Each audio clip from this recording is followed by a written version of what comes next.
Մարզական բարձրագույն վարպետության դպրոցում են անցկացնում իրենց մարզումները գեղարվեստական մարմնամարզության տարածաշրջանի հավաքականի անդամները։ Հատկապես տպավորիչ են Վրաստանի մայրաքաղաք Թբիլիսիում կայացած ԽՍՀՄ վաստակավոր մարզիչ Նելլի Սալաձեի գավաթի խաղարկությունում սպորտի վարպետի ծրագրով Ինեսա Սիմոնյանի մրցելույթները։ Նա դարձավ բացարձակ հաղթող, արժանանալով բարձր գնահատականի։ Շատ ուրախ եմ, որ մասնակցել եմ Վրաստանի միջազգային մրցումներին եւ հաղթել եմ այնտեղ, լավ էի պատրաստվել այդ մրցումներին, այնտեղի մասնակիցներն էին ուժեղ նաեւ Մայրամ Ջանտեզը եւ Բաջովե Սալոմեն եւ ես էլ էի լավ պատրաստվել այդ մրցումներին,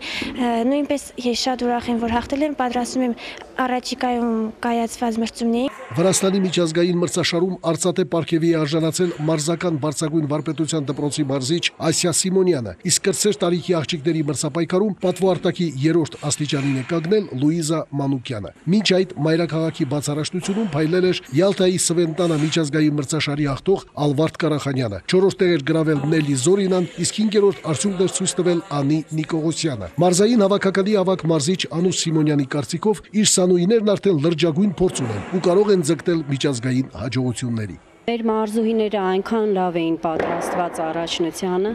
որ մրցաշարը անցկացնող ԽՍՀՄ սպորտի վարպետ վաստակավոր մարզիչ Նելլի Սալաձեն իր կարծիքը հայտնեց, որը հետևյալն էր, որ Հայաստանը երբևիցե այսքան շատ լավ մարզուհիներ չի ունեցել։ Արջևում Ֆրանսիայի աշխարհի առաջնությունն է ու գյումրեցի մարզուհիները մտադիր չեն դիտորդի կարգավիճակում լինելու։ Առաջիկայում հուլիսի 22-ից 24-ը մեզ մոտ կանցկացվի նույնատիպ միջազգային առաջնություն, որին ներկա կլինեն մեր հարևան երկրները, ինչպես նաև ամբողջ Հայաստանի մարզուհիները, որի ժամանակ պարզ կդառնա աշխարհի առաջնության մասնակիցները։ Գյումրին ներկայումս միակ քաղաքն է, որը հավասարի պես պայքարում է Երևանի մեծ ֆինանսական հնարավորություններ ունեցող թիմերի դեմ։ Ուստի եւ ակնկալում ենք նոր ձեռքբերումներ առաջիկա ստուգատեսներում։ Սամվել Աղանյան, Խաչատուր Գևորգյան, Ազդարաշ։